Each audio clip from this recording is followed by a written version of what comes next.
안녕하십니까. 4월 18일 오전 11시를 넘겼습니다. 지난 4월 10일 총선거가 있고 어느덧 8일이 지났습니다. 이 선거 결과는 제도권 표심이 우리가 만든 그 제도 아래서 결국은 민주당이 의석수에서 압승했다. 국민의힘이 90석, 민주당이 161석, 전체 의석 300석 중에 25%를 더 많이 가져갔다. 그러나 총 투표수에 있어서 유권자 전체의 3분의 1은 투표 불참, 나머지 3분의 2, 요게 갈라지면서 중간 표심이 영향을 줘가지고 요게 양당 후보자의 총 득표수 차이는 5.4%. 그런데 의석수는 25% 차이로 났다. 소선거구의 민심 왜곡이 이 제도에는 이렇게 반영이 됐는데 그래도 진 것은 졌다. 그런 제도 아래서라도 이겨야 한다. 이런 명제를 두고 윤 대통령은 오늘 이 순간까지 이 선거 결과에 대해서 사실상 침묵하고 있다고 봅니다. 본인이 들으면 서운할지 모르겠으나 지난 화요일 날 국무회의에서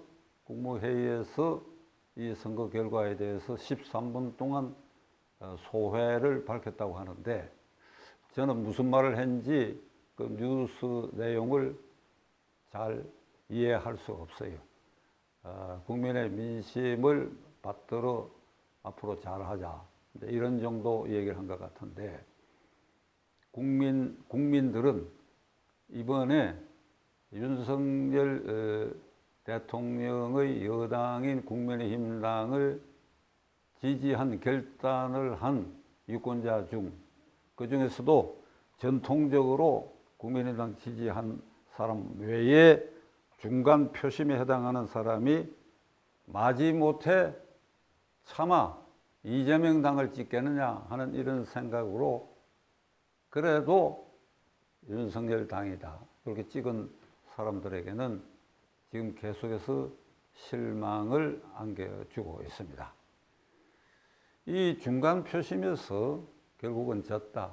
그 진 이유의 상당 부분을 윤 대통령은 인식해야 합니다. 인식해야 됩니다. 왜 그러니까 이번 이 선거가 초기에는 야당 심판이었다가 어느덧 대통령 임기가 2년이 가까이 오고 다음 달이면 만 2년이 되니까 그러니까 정권 심판 쪽으로 급격히 옮겨가면서 결국 대통령의 통치 행위, 통치 스타일에 대한 중간 표심의 심판으로 변경되고 만 것입니다.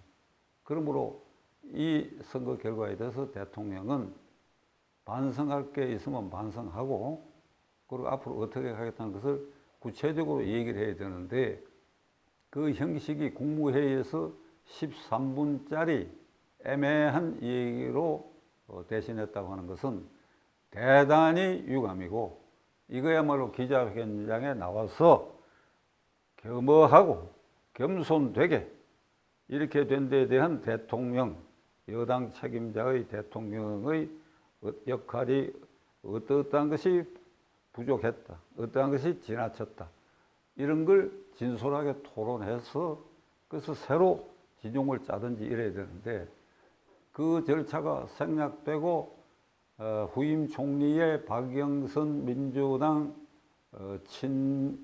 친문파 중진 의원 그리고 노무현 대통령 때 청와대 수석비서관, 사회수석비서관인가 한 양정철 그는 알려지기로 윤석열 검사를 서울지검장 그리고 나 검찰총장으로 승진시키는데 문 대통령에게 결정적 영향을 줬고 두 사람은 그런 친밀한 관계에 있다. 그래서 박영선 총리, 양정철 비서실장으로 인사쇄신을 하겠다. 보도된 바에 의하면 제 경험에도 그렇고 대통령의 의중이 어떤 건 틀림없는 것 같아요. 한번 이래 봤으면 적어도 아니면 이래야 되겠다 생각한 것 같은데 이게 이제 언론에 노출되니까 와글와글 하게 됐지요. 국민의힘당 정통성을 훼손하는 것이다. 아니다. 안철수 의원 같은 이는 괜찮지 않느냐. 거국적 이미지를 준다. 김대중 대통령은 그 숙적 관계에 있던 김종필 씨를 총리, 그 다음에 전 대통령 밑에서 다 비서관, 그리고 이 노태우 대통령 아래서도 정무수석 했던, 이를테면 적군의 간부를 김중건을 비서실장으로 채용한 일이지 않느냐. 그러니까 이런 인사가 뭐가 무리냐, 이런 견해들도 있는데, 김대중 대통령이 김종필 씨나 김중건 씨를 총리 또는 비서실장으로 알린 거하고 이번에 박영선 총리, 양정철 비서실장하고는 그런 사정과 정황이 다르고 주체인 김대중과 윤석열이가 전혀 다른 칼라입니다.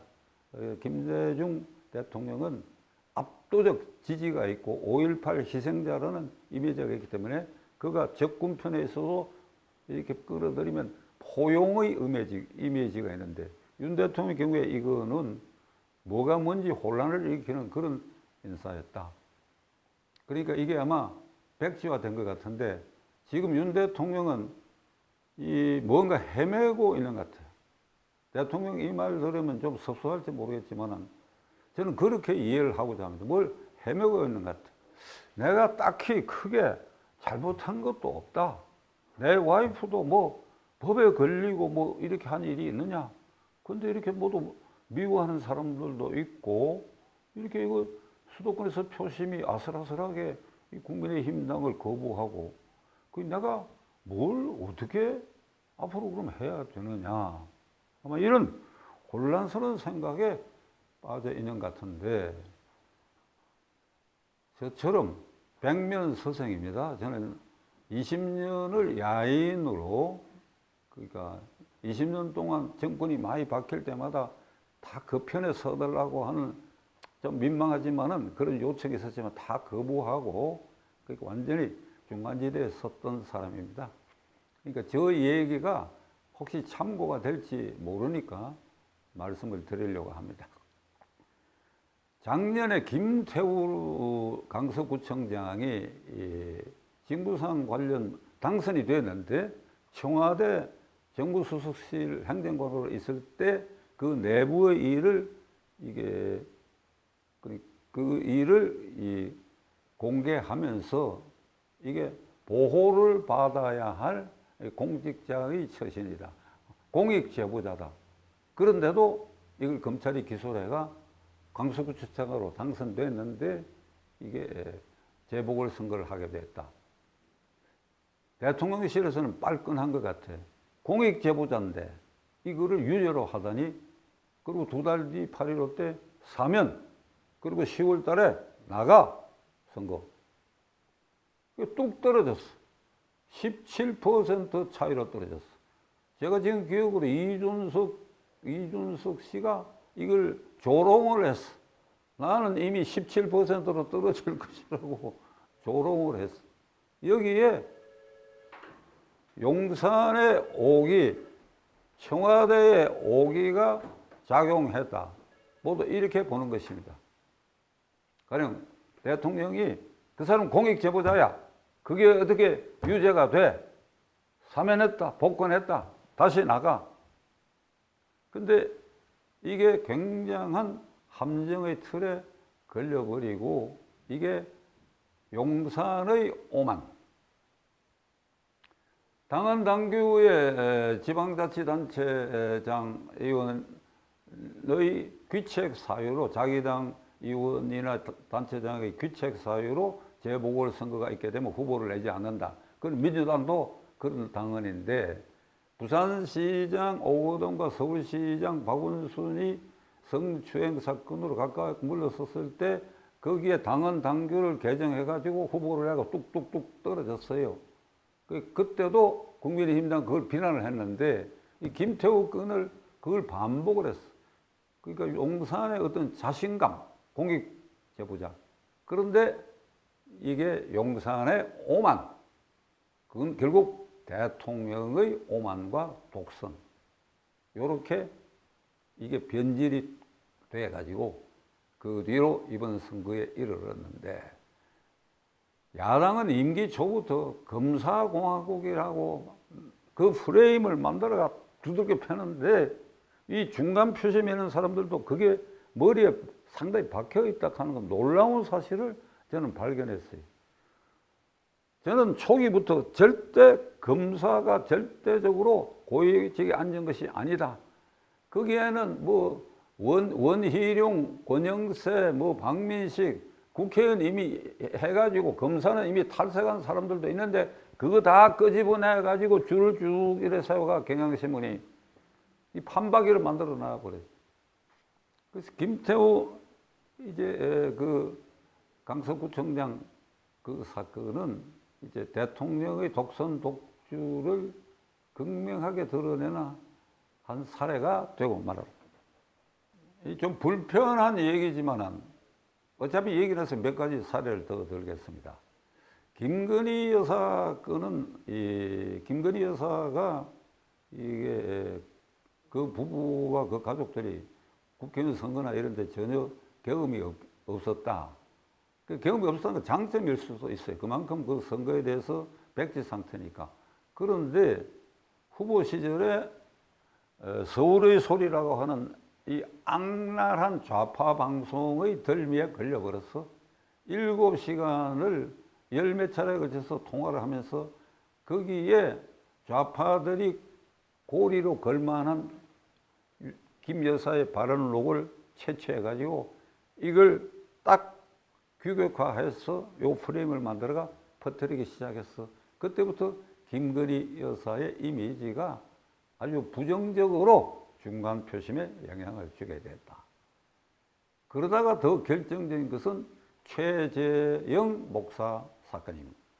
종북 주사파 목사 서울의 소리와 결탁해가지고 그리고 김건희 여사 친정 아버지와의 인연이 있는 것으로 접근을 해가지고 그리고 거기에 300만 원짜리 무슨 백을 전달하는데 서울의 소리가 시키는 대로 손목에 도청 장치, 도청 촬영기를 장치가 그걸 작동시켜서 건네고 사람들이 여러 명 있는 데서 건네고 그것을 딱 이 필름을 딱 만들어가 국회의원 선거 6달 전에 이걸 딱 공개를 했어요. 그리고 최재형 목사는 좌파 유튜브에 나와가지고 저는 그 모습을 악마라고 봤습니다. 희죽희죽 웃으면서 내가 대통령 부인은 어떤 경우라도 어떤 처신을 해야 되는지 예를 들면 이 경고성 사례를 만들기 위해서 이렇게 했다. 악마입니다. 악마. 악마들의 소행입니다. 인간의 그 가장 얄팍한 부분을 그렇게 끌어냈습니다. 이거를 윤 대통령은 어떻게 대응했느냐. 계속 소문이, 온갖 소문이, 악성 소문이 퍼지고 난 다음에 금년에 기자회견을 안 했는데 작년에는 기자회견인가라면 한 걸로 알고 있는데 안 했는데 이유가 이것 때문이다. 기자회견하면 이걸 뭔가 해명을 해야 되기 때문이다. 그래서 변칙적으로 KBS의 중견 기자하고 둘이서 대통령과 대담 형식으로 한 시간 정도 대통령 집무실 이곳저곳을 이게 유동적으로 움직이면서 국정 전반에 관한 여러 사항. 그건 대통령이 수치 같은 거 잘 외워갖고 잘 하십디다. 근데 그게 국민들이 볼 때 김건희 여사 얘기를 어떻게 하는가 그게 관심이야.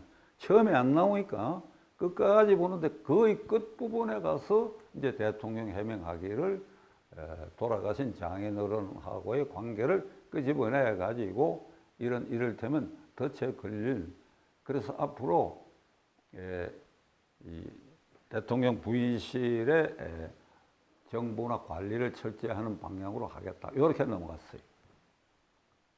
요걸 기자회견을 했어요. 기자회견. 처음 발생했을 때. 해가지고 그 경위를 설명하고 중간 표심의 국민은 그렇습니다. 지금 이 얘기를 듣고 있는 강경한 윤석열 지지자는 저 비난할 겁니다. 이 사람이 지나간 일을 끄집어내 갖고 헛소리 한다 그럴 겁니다.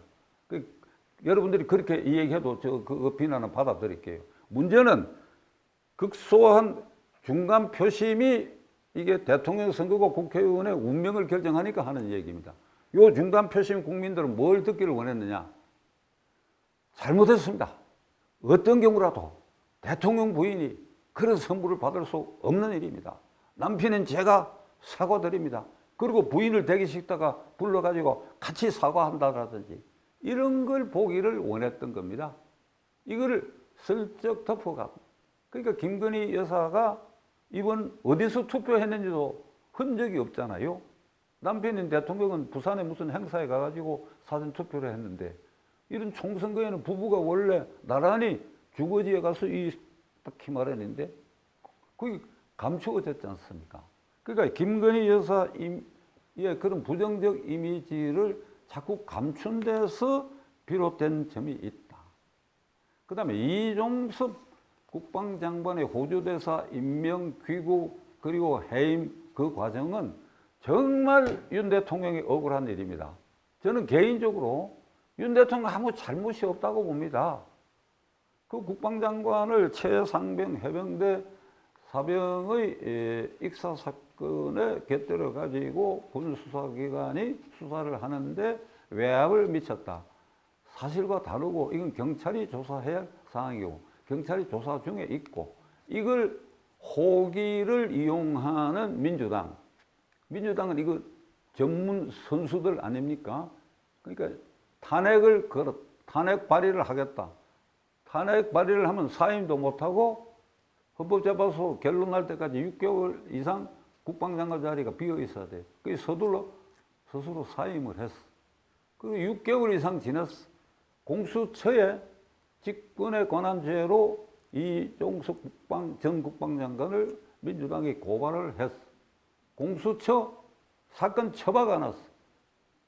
여러분, 공수처가 지금 어떤 상태인지 아십니까? 처장 없습니다. 김진적이라 이제 그만두고 비었어. 차장도 비어있어. 검사가 뭐 30 몇 명인데 절반은 다 제자리로 도망가 버렸어. 저게 쓰레기 창고가 돼 있어. 고발장 쓰레기 창고에 넣어놓은 꼴이야. 이걸 언제 끄집어내 갖고 이종섭을 조사를 해? 그리고 이 방송을 통해서 너희 공수처는 위헌기관이다. 폐지해야 돼. 이게 문재인 정권이 검수완박법을 보완한다 그래가 세상에 없는 기관을 만들었다고. 이거 그냥 국민을 통째로 속인 일이야. 그런데 윤 대통령이 여기 걸려버렸어. 이 쓰레기통에 처박게 돼 있다. 빨리 수사해라 이종섭이를. 안 하지 않네. 그러니까 강제로 수사를 해라. 강제로 수사를 해라. 수사받는 사람이 그 출두를 했어. 4시간 조사를 받았어. 그리고 호주대사로 임명했어. 야간 도주다. 공수처 피의자가 도망갔다. 그 다음에 공수처가 고발장 받은 직후에 출국 금지한 거 이거를 공수처에 압박을 가해고 해제해서 야간 도주를 했다. 야간 도주범이 되어버렸고 호주대사관 앞에 현지에 또 본국과 맥이 통하는 강경파들이 이종섭이 물러가라 수십 명이 데모를 하니까 해외 토픽에 오르게 되고 망신이지. 그래 또 귀국을 했다. 그 당장 해임도 아니고 억울하다. 윤 대통령이 이게 무슨 짓이냐? 내가 뭘 잘못했느냐? 이종섭은 최상병 지휘 라인에 책임 없다. 억지로 탄핵 발의하려고 하는데 내가 이건 도저히 참을 수 없다. 그래서 사표를 내게 했다 할 수 없이. 그리고 공수처가 쓰레기통에 쳐박고 언제 조사할지도 모른다. 무슨 압수수색이라고 했는데 그 분석할 능력도 걔들이 있느냐. 그리고 호주대사로 가라. 갔더니 야간 도주다. 그러니까 중간 표시면은 이 과정에 대통령이 일방적이고 독선적이다. 가령 예를 들어서 4월 12일 선거 후에 호주 대사로 내보냈으면 어땠느냐. 이런 볼멘 소리가 나온. 의료 대란 문제도 대통령이 1시간에 걸쳐서 2,000명 증원은 요지부동이고 쭉 설명을 하는데 그 나름대로 이유가 있고 긍정되는 부분이 있지만 문제는 의료인 전체의 다양한 계층의 이해관계가 상충되고 있는 이런 일들에 대해서 이것도 시간 여유를 좀 가지고 증원은 필연적이다. 그러니까 의료 관계자들의 여러 단체와 협의해서 가령 내년쯤 그 결말을 내도록 해도 될 일.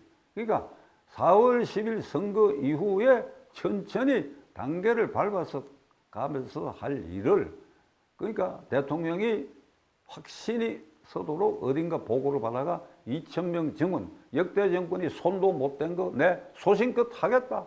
이걸 선거를 앞두고 일방적으로 해버려. 그리고 1시간 그런 이 얘기를 하고 난 다음에 와글와글 하는 이거 수습을 해야 돼요. 그게 대통령의 포용력과 지휘력인데 이거 전혀 소홀히 해갖고 계속 쌓아붙이는 일로 그러니까 표본의 중간 표심에 뺄셈 행위만 대통령이 결국 하고 말았다. 1월 25일 날 밤중에 비서실장을 한동훈 비대위원장에 보내가지고 사표 내라고 했지요. 그 공개가 되었습니다.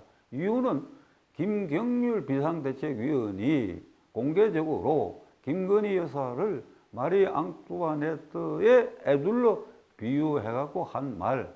여기에 대통령 가족이 빨끈했다. 한동훈이 이놈 뭐 하는 일이냐? 뭐 하는 짓이냐? 그러니까 비서실장한테 전화를 걸어가 가서 사표 내라고 했다. 사표 내라고 했다. 한동훈이 그때 좀 외람된 얘기지만 홧김에 사표 냈다 하면 이 선거는 아주 깽판이 될 뻔했는데 용케 참았어. 그러니까 이런 대목도 대통령의 평상심이 이게 평상심이 국가 원수로서 국민 통합의 상징이고 실천자와 여당의 행정부 쪽 총책임자로서 이 선거 국면에서 내가 어떤 마음을 먹고 어떻게 포용해야 되느냐. 내가 뭘 참을 수 없는 것도 참아야 된다. 이런 것에 대한 마인드가 전혀 결여되어 있었다. 안철수, 나경원도 대통령이 내치게 했지요. 이렇게 내치게 해버렸어. 자, 그러면 이제 결론을 내리겠습니다. 대통령이 취임하고 이제 실제로 2년이 됐는데 약속을 결정적으로 안 지킨 게 있어. 저는 그 약속 안 지킨 대통령의 그 마인드, 그 마음이 지금 제가 몇 가지 예를 들어서 중간 표심 사람들이 독성적이다, 일방적이다, 검사공학을 운영한다라고 하는 대통령으로서는 누명을 썼다고 생각하실 것입니다. 그래, 누명을 썼다고 생각되는 그 부분이 왜 생겼느냐 하면 제1공약을 지키지 않은 데서 비롯됐다. 그건 뭐냐? 청와대를 용산으로 옮긴 이유가 뭡니까? 청와대는 구정궁궐, 대통령 집무실에서 기자실까지 차를 타고 가야 할 거리, 구정궁궐. 용산은 국민 속에 있다. 2층이 집무실이고 1층이 기자실이다. 수시로 기자회견을 하겠다. 안 했지 않습니까? 안 했지 않습니까? 도어 스태핑 몇 번 하다가 이건 사고로 그만두는데 이건 그만둬야 합니다. 기자회견 안 했잖아요. 당장은 이 선거 결과에 대한 기자회견도 안 했고 김건희 여사에 대한 기자회견도 안 했고 또 그 다음에 여당과 관계에 있어서 문제되는 거 이런 거 다 기자회견을 해가 본인에게 불리하게 쏟아진 것도 기자회견장에서 해명하고 설득하고 그리고 다시 반복해서 회견하고 설득하고 그게 공화정 아래서 국민이 직접 뽑은 대통령이 국민과 소통하는 자리가 기자회견이야. 기자들이 대신해서 쓴소리를 하는 겁니다. 이번 인사개편에 쓴소리 하는 사람이 필요하다 그러는데 그건 대통령 스스로가 자기를 비하하는 겁니다. 왜 쓴소리 전담자 참모를 옆에 둬야 됩니까? 그 사람들 그 일을 하게 하고 쓴소리는 기자들한테서 듣고 그리고 그 참모들한테 야, 이 사람들아 내가 지금 하고 있는 일 할 말 해라. 이러면 될 일을 그러니까 대통령의 일방적 독선적 일이 용산 집무실을 휘어감고 있다 하는 이런 인상에서 벗어나지 않으면 아니 된다. 이 정도로 오늘 말씀드리겠습니다.